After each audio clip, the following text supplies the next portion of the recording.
So this week we're still in the practices, and we are actually talking about this concept called eye discipline, specifically how we keep our eyes on Jesus in the middle of chaos and life in general. So we hope that you will take some time, lean in, and listen carefully as we really focus on how do we keep our eyes on Jesus even when things are a little difficult or chaotic. Hey, welcome to the Good Roots podcast here at Harvest United Methodist Church. My name is Nick Lee. I'm the lead pastor here, and I've got a very special guest with us. My good friend Todd Creneti is with us. How you doing, man? I'm good. Great to be here. Excited. I've been trying to decide if I was going to call you Coach Creneti or just call you Todd. I answer to a lot of things. I know. So Todd and I have been friends for a while now. I met you through Harvest, obviously. You've been a Harvest guy for a very long time. 18 years. Wow, okay. And like I said earlier, you've been a football coach, a career coach. You're just a coach. Yeah. And sometimes I get the benefit of you coaching me, too. So I'm thankful for that. Well, likewise. Okay. So part of the deal about the practices, so for those of you who are, have been with us through this podcast series, we've been talking about practices, and we haven't really talked about a lot about football. If you're kind of connecting with our sermon series, you will have heard some of that. But part of the reason why the practices sermon series exists is because of Todd Creneti. We were talking about a couple of things, and eye discipline was one of your ideas in the middle of this. I guess we need to kind of backtrack, though, before we talk about the practice of eye discipline. Can we talk about football a little bit? Absolutely. Okay, cool. So what I wonder, for folks who are not in the game or haven't been coaches, what do you think is the most important thing that we instill in our players? I would like to think, for all the years that I coached, that selflessness is the number one thing that we coach into our kids. I sort of landed on this idea the second half of my career, mostly as a head coach, that we would tell our players that you have to love the man on your right and the man on your left more than you love yourself. And that's the only way that football works. Yeah. And we started that idea with when it's August in Florida on the turf and it's 1,000 degrees and the beach is 4 miles away and your friends are all doing cool stuff or in the air conditioning. If you're feeling sorry for yourself on the field or you're consumed with your own struggle, you forget about the people around you that depend on you. And so by focusing your energy and attention on making sure those people feel loved, if everybody's doing that, then we're all covered. Right. Yeah, the problem is always when a large number are doing it and there's one or two who aren't doing it, we get into trouble. Sure, absolutely. Yeah. But that idea sort of feeds this idea that we need to be selfless, that we need to be concerned with the well-being and the care for others, building them up, giving them the things they need to be successful. And I think coaching on a large part is really that same idea. Yeah. And it's interesting. I think people will have imagined that for us both being coaches in the past, that we would have said the X and O's are the big things. Right. And that's not what you said. I wonder too, so as we're talking about the practices and we've been talking about it now for a little bit of time, wins and losses also aren't necessarily the end goal. No, I mean, winning and losing just comes with the territory. Right. And if you stay in it long enough, you're going to have stretches where you win a lot and you're going to have stretches where you lose a lot. And there are lessons to be learned as a young person participating on either one of those teams. And when I originally got to St. Stephen's, we went through a ridiculously long losing streak. And I would say the same thing to my kids after every game, which was, it's only a loss if we don't learn from it. Right. And so if we can continue to learn from the challenges in our lives as well as the good days in our lives, then we're lifelong learners. We're getting better no matter what's happening around us. Yeah. See, the other thing that, like, as a coach, I got to this place, and I know you did too, is that I didn't want my relationships with players to be transactional. Right. I wanted them to be transformational and formational for young men in particular, because we're talking about football, going into their lives. So I wonder, what are some of the formational things that you taught through football to players? I know that's a big question. No, but first, let me just say the first time I heard this concept of transformational versus transactional was in a book written by Joe Ehrman, who runs a ministry called The Door in Baltimore, and a former NFL player, really interesting guy. And so that was a powerful idea to me. I always wanted my coaching to be about my players getting better, not about me getting notoriety. So the things I think that we teach, selflessness is one of those things. Coachability is one of those things. You have the most talented person in the world, but if they're not coachable, if they don't listen and process, it's hard to help them get better. Integrity, doing the right thing even when nobody is looking, the understanding that we represent something larger than ourselves. I mean, all of those things. But we're touching on eye discipline today, but the idea of what it takes to be disciplined. And then I think the greatest thing that football teaches, through the physicality in many ways and the hard work in the summer, is this idea that adversity is out there for all of us. And we're going to face adversity, and how we respond to that adversity should write our story, not the adversity itself. Yeah, that's good. Let's talk a little X and O's then, and more practice idea. So I hear you're like the quarterback whisperer. That's what I've been told. I don't know about whisperer, but I played quarterback all the way through high school and college. I had really, really good coaches in my life. I'm fascinated by that role, not only as the player, but as the leader that you need to be. But I love working with quarterbacks. The guys that I coached through the years that played quarterback for me, there's a special place in my heart for those guys. So you've coached them long enough, and there are certain things that a quarterback has to do to be successful. And it's kind of a specialized position. And there's a ton of things, right? So there's arm angle, there's feet mechanics, there's eyes. Will you give folks kind of like for those of us who aren't as much of a guru as you are, will you kind of give us like a look into what you have to teach a quarterback to be successful? Because I think that in some ways connects to what we're going to be talking about today. Sure. Coachability, again, is really important. An understanding of the entire scheme, not just their job. When you take a 16-year-old boy and you put them in a position to be successful, they have a tendency to want to focus on how they get theirs, as the young guys would say. And so what we want to do is we want our quarterbacks, and we really want all of our players, but particularly the quarterback, to be somebody who understands what's happening for everybody, because they've got to understand the big picture. The other thing is when you step into a huddle, if you're a team that huddles, or if you're standing with your guys on the sideline as the quarterback and you call a play, they got to trust you. They've got to believe in what you're saying. You have to be somebody that people want to follow. And so there's got to be that character and that integrity and that trust that exists there. And you referenced footwork and arm angle and all that stuff. And every quarterback coach in the world is going to have a slightly different take on that. But I would say that foundationally, when you talk about throwers, they've got to have their foundation set. They've got to have their feet on the ground in the right way, in the right position, and that everything happens from there. And so even if you think about is it Romans, where we talk about having our feet shod in a specific way. It talked about the Roman soldiers and the incredibly long spikes on the bottom of their sandals that kept them rooted in the ground. I think for a lot of athletes, having that strong physical foundation as well as a moral foundation helps them be successful. And that's kind of the whole idea behind the practices was, how do we set the foundation? How do we form ourselves as followers of Christ so that we can get to that ultimate goal? And I think we'll talk about that a little bit today too, the ultimate goal. But so to give folks a little bit of background, the way that we got to eye discipline and the way that we got to this whole series, and I said this in church, when I got back into coaching, you're one of the people I called in my second year, because I needed to develop a disciplined routine for my guys. As you a quarterback guy, I wanted to knock your quarterback out. That was that was where I was looking for.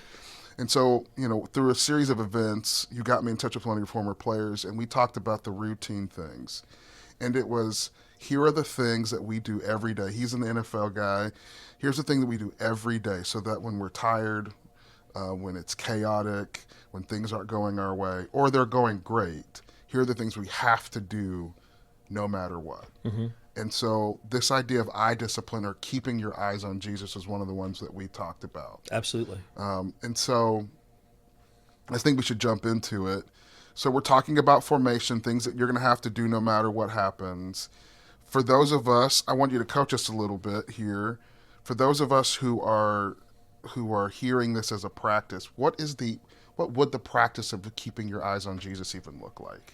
Well, let's start. Let me back up a little bit and let Yeah. me say I'm going to take a sidestep from the football side for a minute, Go for it. because my most recent study and the work that I'm doing is industrial and organizational psychology. Okay. And we start talking about psychology of the workplace, organizations, teams, that sort of thing. Yeah. And I think one of the things that's really important is that we all have a stress response that is built in. Okay. So we experience stress and we respond. Yeah. There are people who respond really well under stress. Yeah. They find all of the things that they need to be safe and make good decisions. Yeah. And then there are people who do not. When we're coaching our kids, we're trying to help them sort of handle their emotions in a way that they can respond to stress in a positive way. Stress then generates a positive outcome, not a negative outcome. Okay. Yeah. And so when I think about eyes on Jesus, eyes on the cross, Yeah. what I think about is in the hardest moments, that's where my eyes go automatically. Yeah. I've repped it enough times. I've lived it enough times. I have enough of an understanding of how life works that I know that's where my eyes need to go, and they go there automatically. Yeah. And so we love for that stress response that feels inborn, but is really something that's in practice all the time, to be how quickly can I get my eyes to Jesus so I can see something that is eternal, something I know that I can count on and trust, and I can believe in, that will help me take this stress, settle it, and turn it into a positive outcome. Yeah. I love that. And I know that it's really important for us to be able to have that response when we're stressed. But let's venture into the dark a little bit here. Let's do it. So this idea of keeping our eyes on Jesus seems really easy in theory.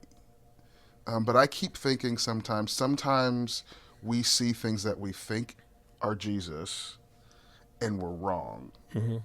And I wonder if there's a part of the practice that would help us identify when we're actually seeing Jesus, or when we're seeing something that either somebody has lifted up as Jesus, or because it's easy for our eyes to be deceived sometimes. So how do we navigate that? When I was a kid, there was back in the age of cassette tapes, Okay, yeah, there were these great commercials for Memorex. okay, And the idea was, is it live or is it Memorex? And the idea was that you could get a recording that was so pure that it sounded like it was live, but it wasn't. yeah, And that was them making their case that, hey, you can't tell the difference. yeah, It's really important as Christians that we tell the difference between what is Jesus and what is not. yeah, And if we really distill the gospel down, if we talk about, the care for the widow and the homeless and the sick and the imprisoned, for the stranger, those are the things that Jesus talks about. And without sounding trite, every once in a while, I think it's really important for every Christian to pick up the Bible and go right to the red letters. yeah, I love every once in a while when I'm wrestling to read the Sermon on the Mount. I just want to hear the words of Jesus as clearly as I can hear them. And that's how I relate to the red letters of Jesus' words in the Bible. And so let's talk about what Jesus is really saying. Not let's get caught up in people who are claiming to be a mouthpiece for Jesus. yeah, And I think we're living in a world where a lot of people would like you to believe that Jesus is something that he's not. yeah, We know that when Jesus came into the world, what people were expecting when the Messiah came was a king or a warrior or somebody who was going to right the wrongs of history. And what they got was a baby yeah, who grew to become a man and a teacher and a servant. And that seems to never quite have landed with everybody who feels led to follow Jesus. And so this desire to make Jesus something of a hero and less of a servant, for me, becomes very problematic. And so when I think about keeping my eyes on Jesus and what's really Jesus and what's not, I go back to this idea that in the hours before he would be arrested and ultimately put to death, Jesus chose to wash the feet of the people who followed him. Not to put himself up and give a speech at the supper. Not to tell them, hey, remember, this is who I am, and I've proven it time and time again. And let me recount the miracles that I did and all those things. He got on his knees, and he took on the job of the least, and he washed the feet of those who followed him as a servant. Yeah. And in that moment, when we're all feeling the stress, for him, he knew his life was short. We have to imagine, knowing that he was fully human and fully God, that he was feeling the stress that a human would feel, that he could have done any number of things. We know that he even asked that the passed cup from him only hours later. Yeah. But in a moment, when he would cement the last memory of his followers, he served them. And to me, that's at the heart of who Jesus is. Yeah, and I think this is where we get back to the formational pieces, because eye discipline, just for the sake of saying we are disciplined with our eyes, always falls short. It's to an end, right? So the end that we're talking about here is, how do we, the people of God, be more like Jesus every single day? And that's the practice of right. it. Yeah. Well, let me share an idea, and I'll go back to the sort of football metaphor for a minute. So I was an offensive-minded coach all my years, but we sort of built this idea into our decision-making for our quarterbacks and other positions too, that we called if this, then that. Yeah. And a quarterback on a run play, on a pass play, might have somebody that we call their read. Right. And defensive backs have reads. People have reads all over the field, but for the quarterback, we identify that read before the ball snapped or pre-snap. Yeah. And we say, once you have the ball, look at that player. If they do this, you do that. Right. If they do that, then you do this. Yeah. And it tried to really simplify that system down. Now, it doesn't make it bulletproof or anything, but it became a way of teaching. Yeah. So when we think about our eye discipline to find Jesus in the world, to go to Jesus in moments of trial, not just in moments of celebration, we have to see Jesus and say, if I follow Jesus, then this.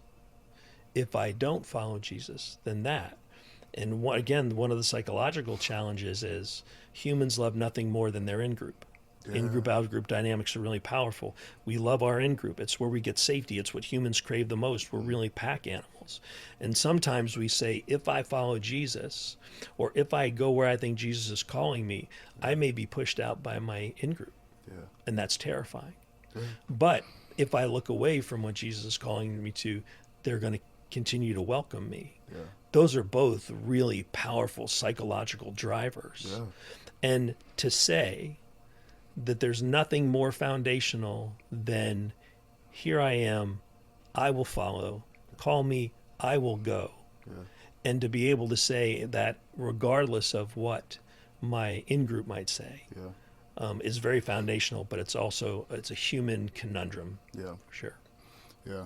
And this conversation starts to really get dangerous for us because of what you just said. Like, what happens when keeping my eyes on Jesus pulls me from the safety that I know right now?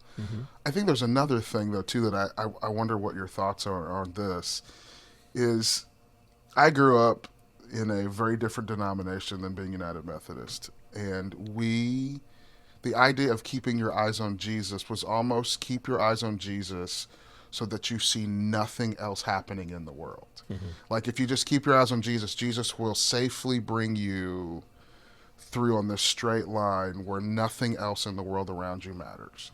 But that doesn't seem like what we're talking about here. So I wonder, there's a term, some folks who were so heavenly minded that they're of no earthly good. Oh, right, absolutely. I just want you to talk a little bit about how is it that we keep our eyes on Jesus and still see the things that are happening, and then how should it motivate us to respond, I guess? I had the image when you were talking of blinders. Yeah. Right. Yeah. And I think that there are people who wish that we could have blinders so that we only see what's in front of us. That way we keep our eyes on Jesus, and it's easy. Yeah. But the truth is, we've been put into a world that's fallen, that's hurting, that's struggling, and we see that when we look. Even when our eyes are cast towards Jesus, we see the whole field, and we can see people who are hurting and who are struggling. And sometimes that can feel overwhelming. We feel like we can't make enough of an impact, and then we shut down. We do nothing, which is not what we're called to, but again feels distinctly human. So I think that The real challenge. Let me speak personally. The real challenge for me Yeah. is when I see things happening in the world, I want to get angry and let that anger motivate me to do something. Yeah. But again, that's not Christ at work in me. No. That's my ego at work in me. That's my self righteousness at work in me. Yeah. And what Jesus calls me to do is to be the peace in the storm Yeah.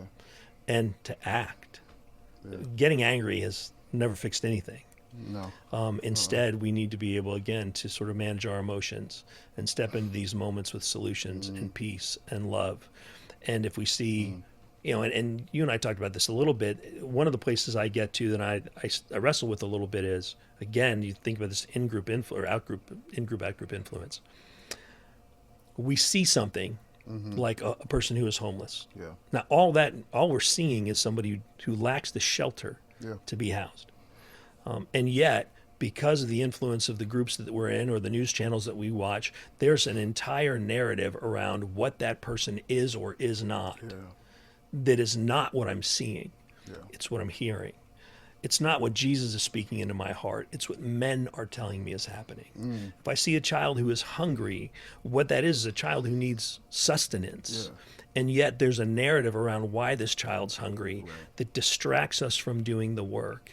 And instead of meeting that need, I fall back into that in-group setting and I go, oh yeah, well, his family did this, this, and this, or he wouldn't be in that situation.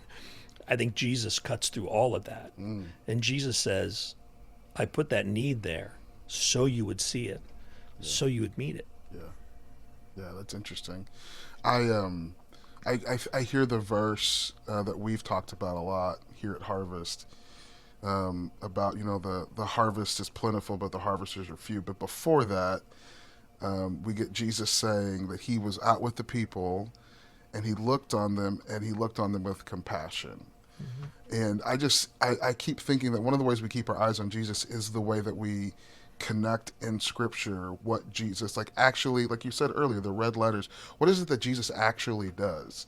He doesn't look away from people. He looks directly at them with compassion and is moved to action because of that. And so I feel like the next thing we then have to talk about is how would you practice keeping your eyes focused on Jesus?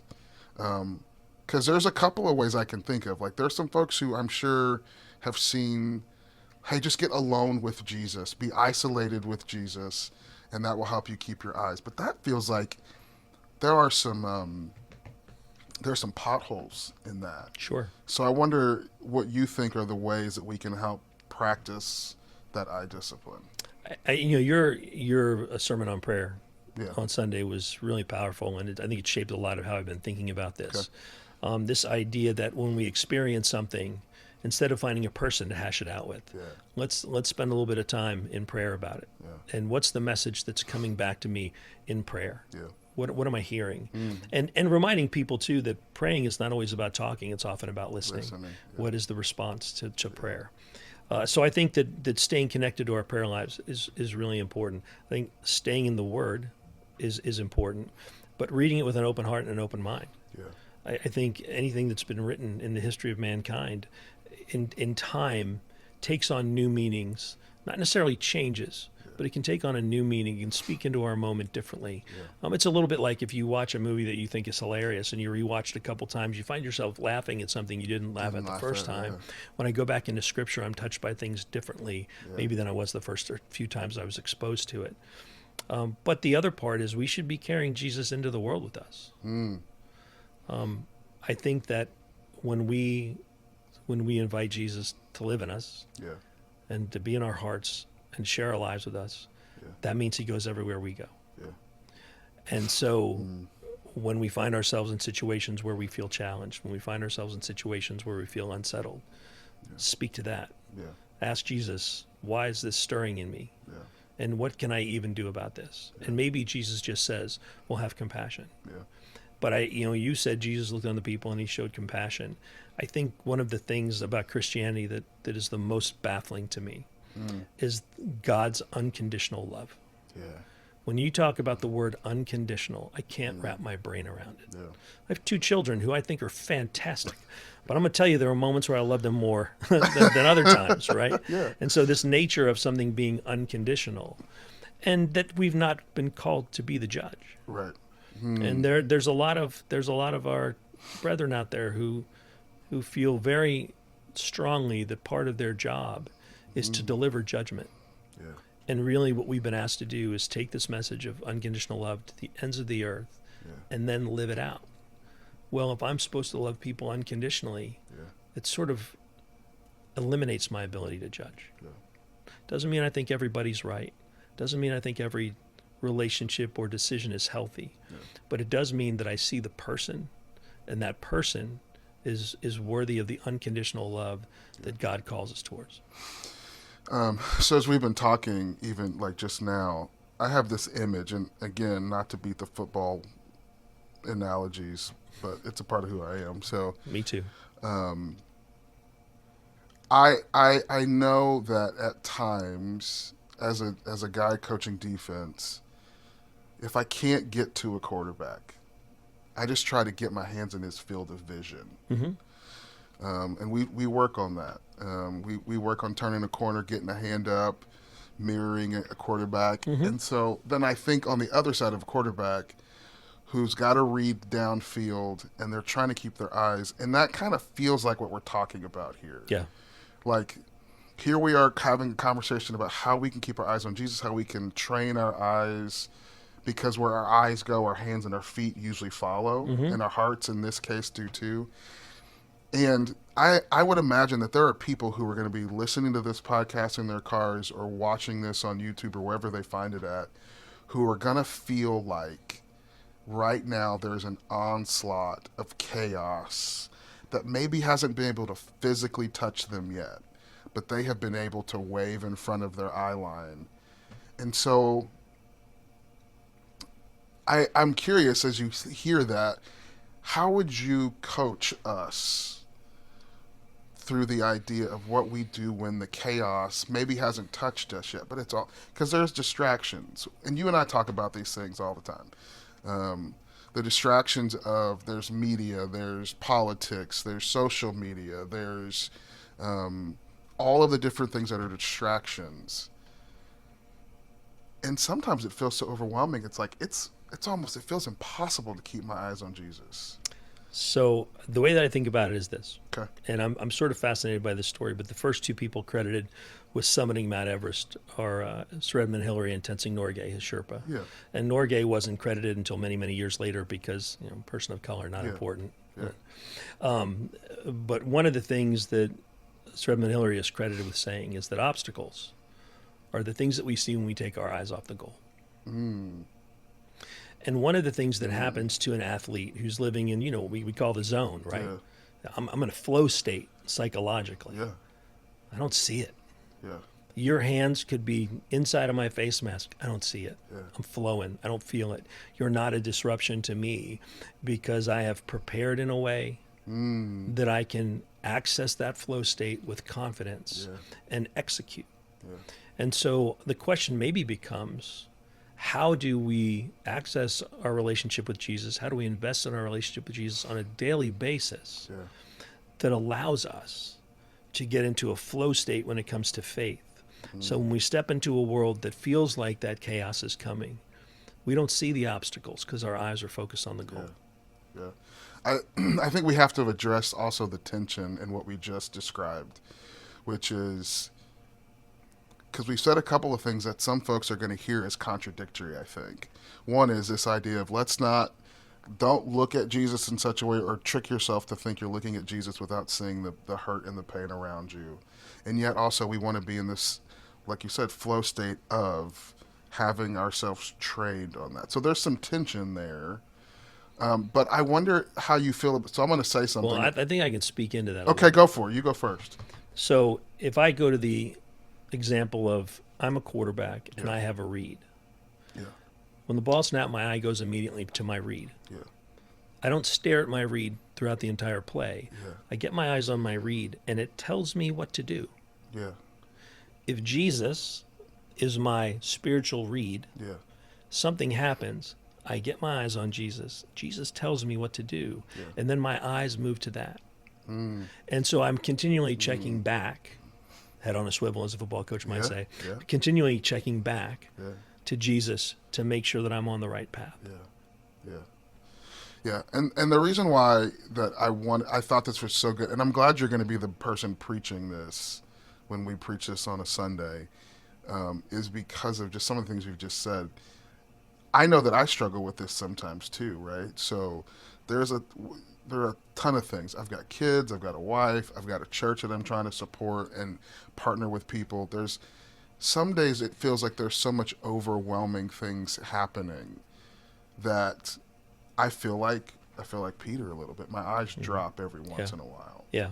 And I wonder what encouragement you would give to folks who feel like they have a habit of dropping their eyes when things get tough. I think you start with it's human. Yeah. It's natural. We all have moments where we feel full and capable. Yeah. And we all have moments where we feel like the world is winning or that we're being overtaken by the waves or whatever you might want to use. You referenced Peter dropping into the water, and you've heard me say this before, but it's the one heading of the Bible I think is incorrect, is the story as Jesus walked on the water. Hardly a story at that point because Jesus has now done miraculous things all over the place. Peter walking on the water, now that's a story. That's a story. And he does it just long enough Yeah. until he sees the noise, Yeah. he sees the water and the wind, and he takes his eyes off of Jesus and he sinks. And it's that reminder that, wow, what are we really capable if we keep our eyes on Jesus? Yeah. But you're right, there's some tension in this idea that our eyes need to go to Jesus long enough to know what we should do, Yeah. but they come away so we can be at work in the world. And it's that moving back and forth that's really important. Yeah. So I feel this might be a little dangerous, but every time we talk about Jesus, it is. I think right now the church is being told a version of Jesus that just isn't true. I agree. And I wanted to name the danger before we jump into this because you and I do this often. But it feels like there are people and there are things that have co-opted this identity of Jesus that just doesn't fit with the narrative of Scripture. This word that was made flesh, that created all of creation, that loves all of creation, somehow tells us at some point who's in and who's out. And I wonder what we would say when you hear that, this idea that so many people are getting a version of Jesus that is not biblically true and doesn't fit as you look at the narrative of Scripture. How do you deal with that? Like, we're trying to get people to keep their eyes on Jesus, but like, there's some counterfeits out there. So I came into, and I have a brief history in ministry. Yeah. I mean, I did my ordination in 2002 when I was working with Young Life. Yep. And I was a pastor or minister to families, children and their families at First Pres in St. Pete, and a couple other places along the way. And this idea of the imposter, Jesus, this idea of something that's not really Jesus, it feels really, really powerful to me. Yeah.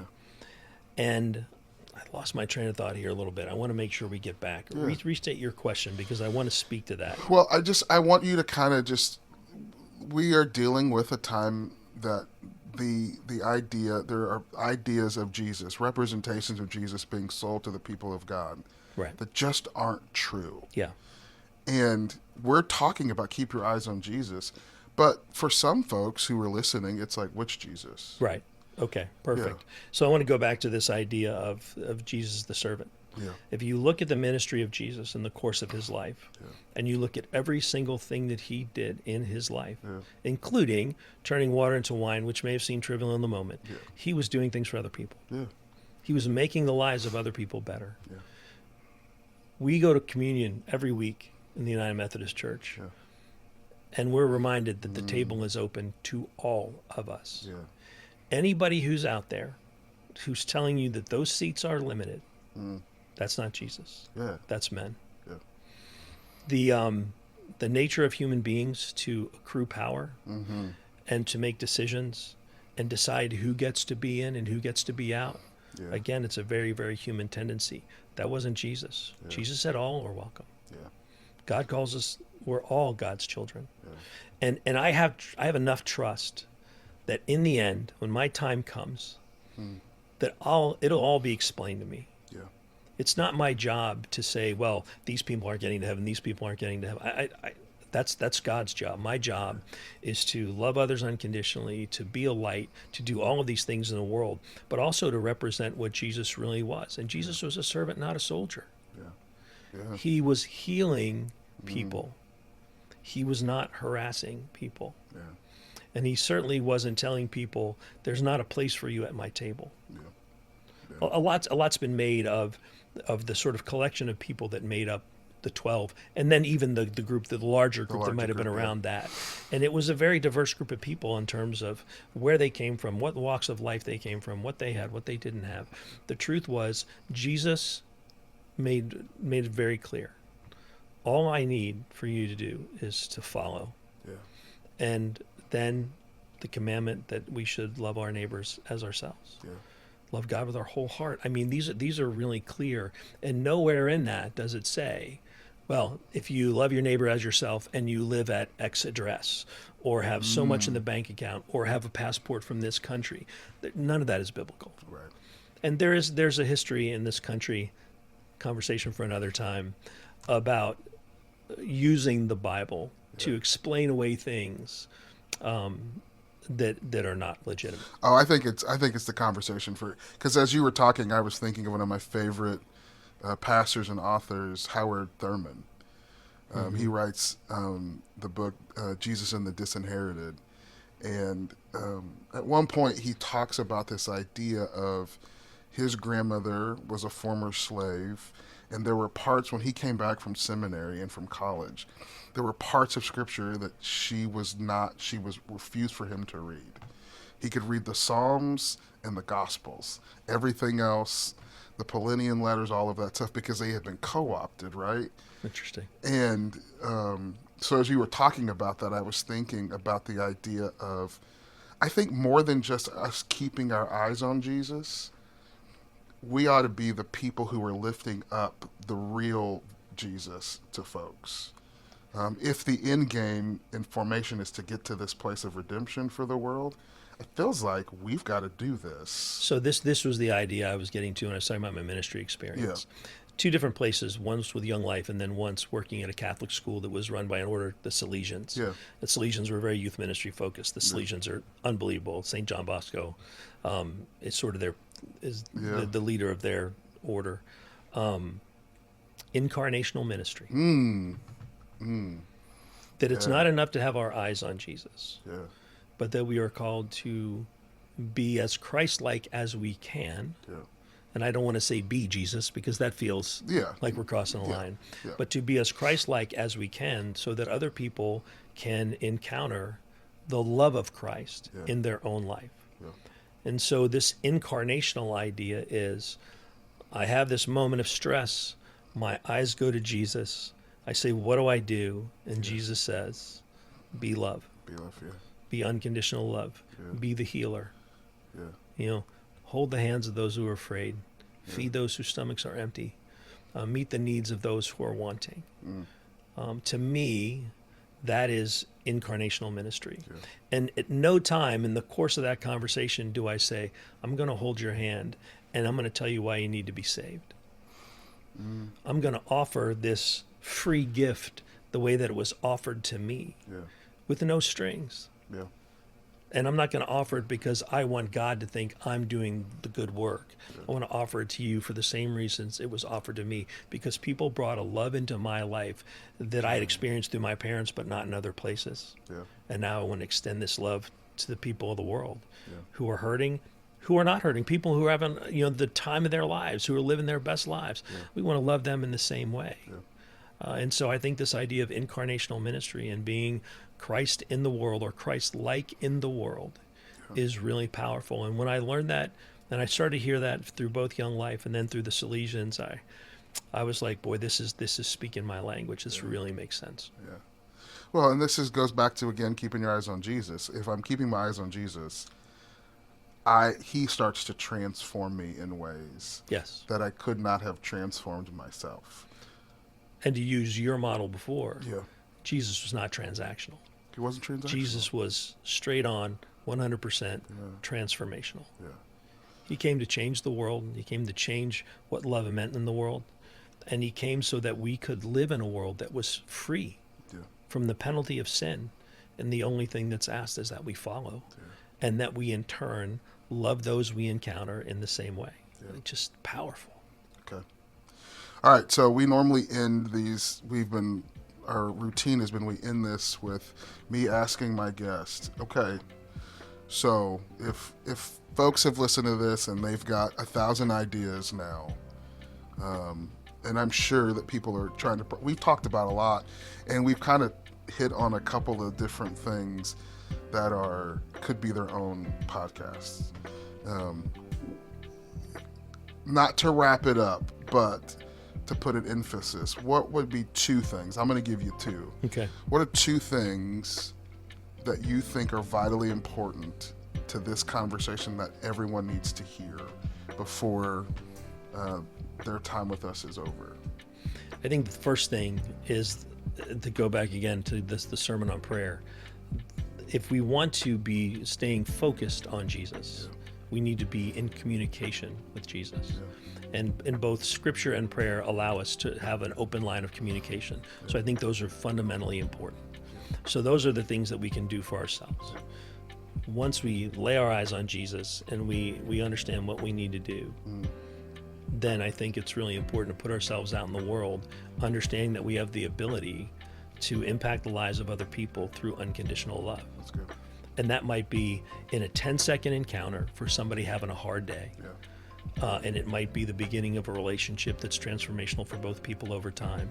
But I think one is to find our footing, to make sure our eyes are on Jesus, that communication is there, and then to go live the lives we're called to live. Okay. Hey, so I'm going to ask you this so that people here, will you come back and let's dive into some of the stuff that you and I really love talking about? Not that we don't love this. It's just Right. We kind of touched on some of the places, but Right. I hope you'll come back and we can dig ourselves into some trouble together. If you ask, I'm coming. You know that. Okay, sweet. All right. Well, hey, I want to thank all of you for joining us for the Good Roots podcast. I hope you take something away from this that helps you really consider what it means to keep your eyes on Jesus. You can find us at Harvest every Sunday as well. We hope that you'll plug in and get connected with us. Ask lots of questions. What I love about Harvest is, and I think Todd would agree, it's a place where we can ask really tough questions and deal with really tough things. And that's why this podcast has been set up like this. So, hey, thanks for joining us. I hope that it's helped be a part of transformation and formation for you.